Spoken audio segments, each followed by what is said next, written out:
This is Krishna Kumar, working as school assistant English. అయితే ఈ వీడియోలో ఏం చెప్పాలనుకుంటున్నానంటే ఏపీ టెట్ 2024 అక్టోబర్లో జరగబోయేటటువంటి ఎగ్జామ్కి ఎవరైతే అపియర్ అవుతున్నారో అందులో స్పెషల్గా మనకి ఇంగ్లీష్ అనేది ఉంటుంది. అది అందరికీ తెలిసిన విషయమే. అయితే ఆ ఇంగ్లీషు ఎవరైతే కొంచెం డిఫికల్ట్ ఫీల్ అవుతారో, ఎవరైతే కొంచెం హార్డ్ ఫీల్ అవుతారో వాళ్ళకి ఈ యొక్క వీడియోలోని ఆ ఇంగ్లీష్ చేసేటప్పుడు మన థాట్ ప్రాసెస్ ఎలా ఉండాలి అనేది నా అనాలిసిస్ మీకు చెప్తాను. సో ఐ హోప్ నా అనాలిసిస్ అనేది మీకు హెల్ప్ అవుతుందని అనుకుంటున్నాను. ఒకసారి చూద్దాం. సో ఫస్ట్ క్వశ్చన్ చూసినట్టయితే, a person who can do anything for money. ఇది వన్ వర్డ్ సబ్స్టిట్యూట్స్ అంటారు. ఈ వన్ వర్డ్ సబ్స్టిట్యూట్స్ అనేవి మనకి last year 10th class text బుక్లో ఉన్నాయన్నమాట. యాక్చువల్గా last year 10th class text బుక్లో ఫస్ట్ యూనిట్లో నుంచి తెచ్చిచ్చినదే ఈ క్వశ్చన్ అనమాట.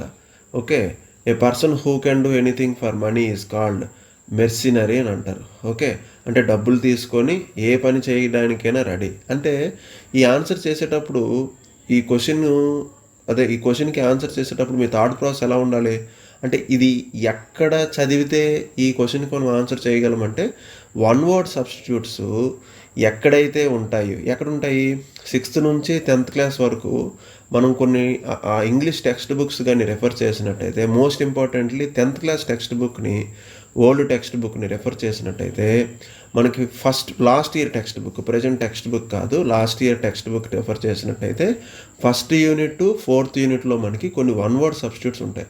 అవి కానీ చూసుకున్నట్టయితే మ్యాక్సిమం అందులో రావడానికి అనేది ఛాన్స్ ఉంటుంది. ఈ విధంగా మీరు స్మార్ట్గా ఆలోచించాలి. ఓకే, అలాగే in a developed country the development is balanced. Okay, so దీన్ని మనం ఎలా సింపుల్గా అంటే, ఇప్పుడు పార్ట్స్ ఆఫ్ స్పీచ్ నేర్చుకునేటప్పుడు బేసిక్గా యాడ్జెక్టివ్ అంటే ఏంటి, నౌన్ అంటే ఏంటి, ఇవి మనం జనరల్గా తెలుసుకుంటాం, బాగానే ఉంది. కాకపోతే ఒకే వర్డ్ని ఇక్కడే యాడ్జెక్టివ్గా యూజ్ చేశారు, నౌన్గా కూడా యూజ్ చేశారు.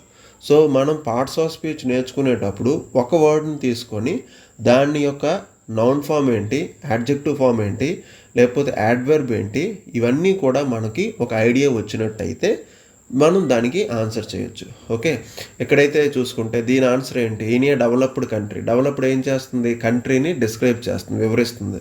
సో వివరించేదాన్ని ఏమంటారు అంటే సింపుల్గా యాడ్జెక్టివ్ అంటారు. అలాగే డెవలప్మెంట్ అనేది ఇక్కడ ఏంటి, 2 రకాలుగా ఆలోచించవచ్చు. సబ్జెక్ట్ ప్లేస్లో ఉంది.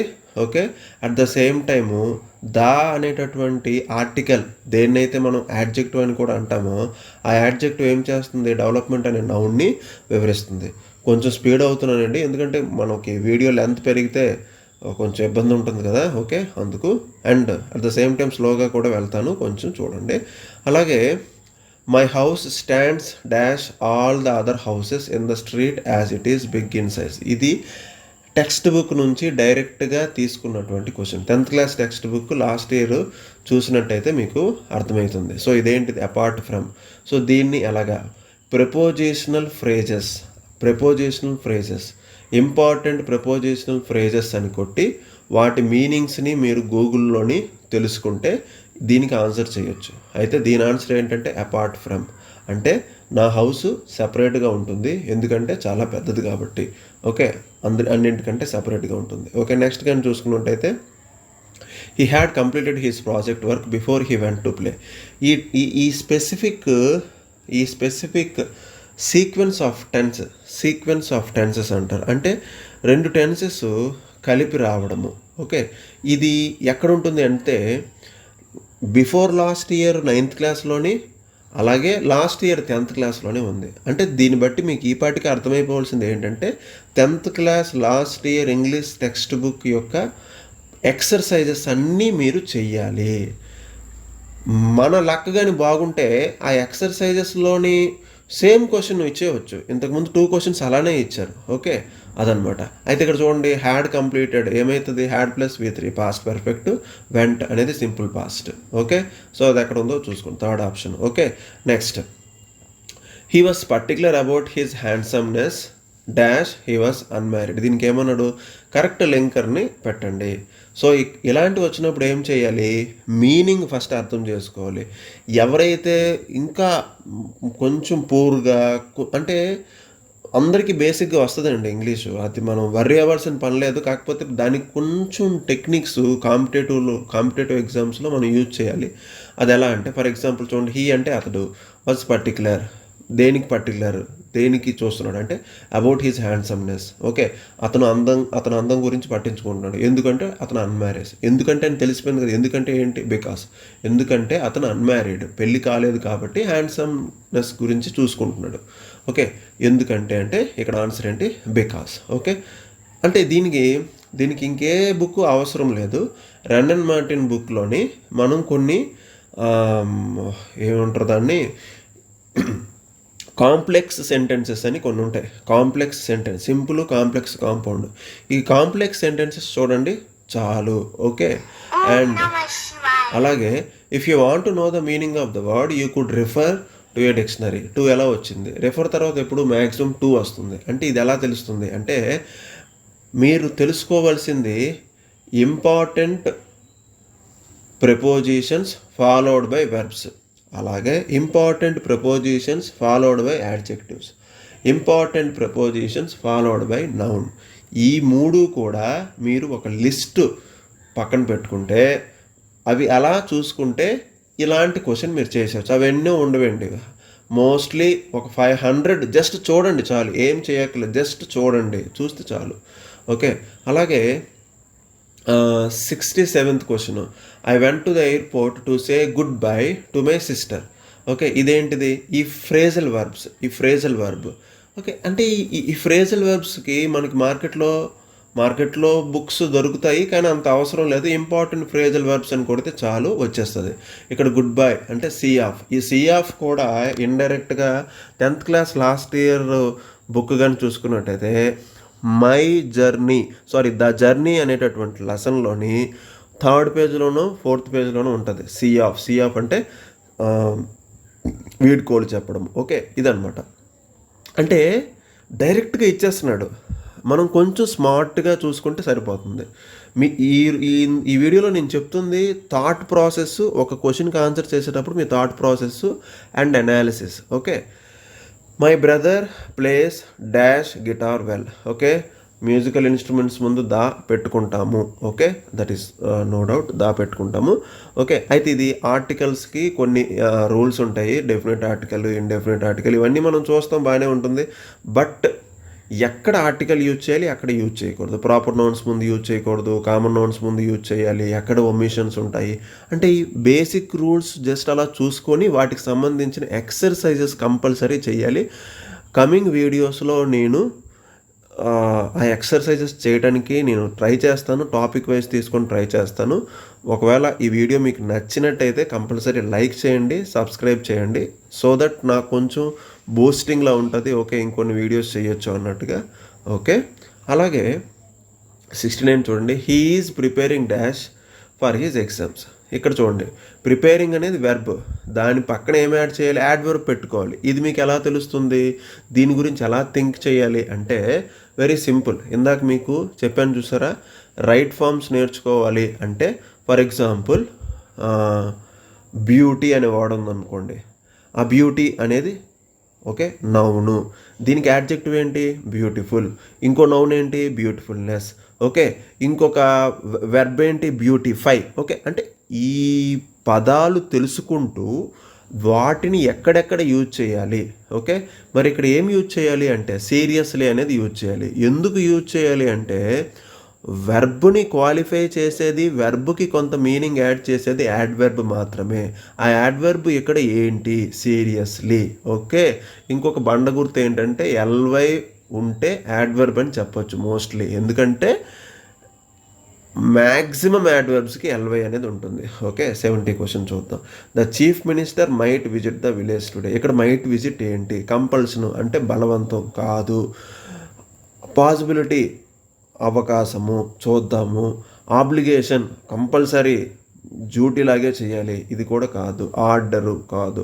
సో ఇదేంటిది, మైట్ అనేది పాసిబిలిటీ. ఓకే, అలాగే నెక్స్ట్ చూడండి, he does not like coffee, he does not like tea. అంటే ఇక్కడ మన థాట్ ప్రాసెస్ ఎలా ఉండాలి, ఇక్కడ చూడండి combination of sentences, combination of words కొన్ని ఉంటాయి. నెయిదర్ నారు, ఎయిదర్ ఆరు, సో దట్ నాటు, ఇవన్నీ కొన్ని ఉంటాయి. అవి కూడా రానున్న వీడియోస్లో మీకు ఎక్స్ప్లెయిన్ చేస్తాను. You don't worry. But your liking and your subscribing are very important. Okay. అలాగే 70 సెకండ్స్ చూడండి. ఇక్కడ చూడండి, soon after the exams dash our mom dash preparations for the trip. ఇది కొంచెం బేసిక్ సెన్స్, మనకి సింపుల్ పాస్ట్ టెన్స్ తెలిస్తే చాలు. అది ఎలాగో చూడండి ఒకసారి. ఆర్ మేకింగ్ అవుతుందా, మేకింగ్ ఎందుకు అవ్వదు, మేకింగ్ ముందు ఏదో ఒక బీఫామ్ వెర్బ్ ఉండాలి కాబట్టి అవ్వదు. సెకండ్ది ఎందుకు అవ్వదు, ఇలా థింక్ చేయాలి మీరు. సెకండ్ది ఎందుకు అవ్వదు, ఎగ్జామినేషన్స్ ప్లోరల్, ఈజ్ ఎందుకు వస్తుంది కాబట్టి అది అవ్వదు. థర్డ్ది అవుతుందా, ఎస్ అవుతుంది. ఎలా అవుతుంది, ఎగ్జామినేషన్స్ వర్ కంప్లీట్ అయిపోయినాయి కాబట్టి సింపుల్ పాస్ట్ టెన్స్. మళ్ళీ సింపుల్ పాస్ట్ టెన్స్ ఉంది, మేడ్, ఎస్, ఇక్కడ కూడా సరిపోయింది. Were made correct. లాస్ట్ది కూడా చూద్దాం, అలా వదిలేయకూడదు కదా. ఈజ్ అనేది సరిపోదు, ఇందాకే మనకు తెలిసిపోయింది. So answer is third. Okay. బేసిక్గా సింపుల్ పాస్ట్ టెన్స్ అంటే ఏంటో తెలిస్తే చాలు. ఇది చూడండి, she was able to convey, ఇది డైరెక్ట్గా మహానటి సావిత్రి గారి గురించి 10th class last year text బుక్లో ఒక లెసన్ ఉంది. ఆ లెసన్ నుంచి డైరెక్ట్గా ఇచ్చేశారు. అండ్ మోరోవర్ ఇది కొంచెం చదివితే చాలు, ఆర్డర్లో పెట్టేస్తారు. దీనికి పెద్ద ఎక్స్ప్లెనేషన్ అవసరం లేదని అనుకుంటున్నాను. ఓకే. అలాగే చూడండి స్పీచ్. ఓకే. ఈ స్పీచ్ గురించి ఎక్కువ వర్రీ అవ్వకూడదండి. స్పీచ్లోని సింపుల్ ప్రెజెంట్ దగ్గర నుంచి పాస్ట్ పర్ఫెక్ట్ వరకు కూడా మీరు పర్ఫెక్ట్గా నేర్చుకుంటే సరిపోతుంది. ఇందులో కొంచెం ఇబ్బంది పెట్టేది ఏంటంటే ఇంట్రాగేటివ్కి వచ్చేటప్పటికి కొంచెం కన్ఫ్యూజ్ అవుతారు. అది కూడా మేనేజ్ చేసేయచ్చు, డోంట్ వర్రీ. ఓకే, అదనమాట. Next the correct sentence among the four. ఇది కూడా 10th class last year text book నుంచి డైరెక్ట్గా తీసుకున్నారు. ఇది కూడా 75th ఏదైతే ఉందో. ఓకే. ఈ asked his wife for some palm wine. So the correct sentence among the four. ఇది ఎలా చేయాలి, ఇలాంటివి ఎలా చేయాలి అంటే మీరు చూసారా, టెన్సెస్ నేర్చుకుంటారు, స్పీచ్ నేర్చుకుంటారు, ఆర్టికల్స్ నేర్చుకుంటారు. వాటన్నింటి కాంప్రహెన్సివ్ నాలెడ్జ్, వాటన్నింటి యొక్క కలగలిసినటువంటి ఇన్ఫర్మేషన్ మీ మైండ్లో ఎప్పుడైతే ఉంటుందో ఇలాంటిది సింపుల్గా చేస్తారు. ప్లస్ మీ యొక్క థరో రీడింగ్ ఆఫ్ ఇంగ్లీష్ అయితే ఇప్పటికి అది అవసరం లేదు. మనం కాంపిటేటివ్ మూడ్లో ఉన్నాం కాబట్టి కాంపిటేటివ్ మూడ్లోనే ఆలోచించాలి. సో ఇక్కడ ఆన్సర్ ఏంటి అంటే he asked his wife for some palm wine. మిగతావి ఎందుకు కాదు చూద్దాం ఒకసారి. Okay. On his side the tiger felt sharp kick on his side. Okay. ఇది కొంచెం క్లారిటీ మిస్ అవుతుంది. ద టైగర్ టెరిఫైడ్, ఇక్కడ ఘాట్ ఏదో ఒకటి రావాలి కాబట్టి ఇది కూడా కాదు. థర్డ్ది రైట్ అని మీకు ఆల్రెడీ చెప్పాను. When I catch him I would give him a good beating. Okay. I would give him good beating. A good beating, no, doesn't need. Okay. అంటే ఈ విధంగా ఆలోచిస్తే సరిపోతుంది. అలాగే ఇక్కడ క్యాపిటల్ పనిష్మెంట్ అని ఇచ్చాడు. ఇడియమ్స్ మీకు ఇందాక చెప్పా, ఇంపార్టెంట్ ఇడియమ్స్ తెలుసుకోవాలి. బిగ్ గన్ అని. అలాగే క్యాపిటల్ పనిష్మెంట్ అంటే ఏంటి, డెత్ సెంటెన్స్, దాని answer death sentence. So okay. So ఈ విధంగా మీరు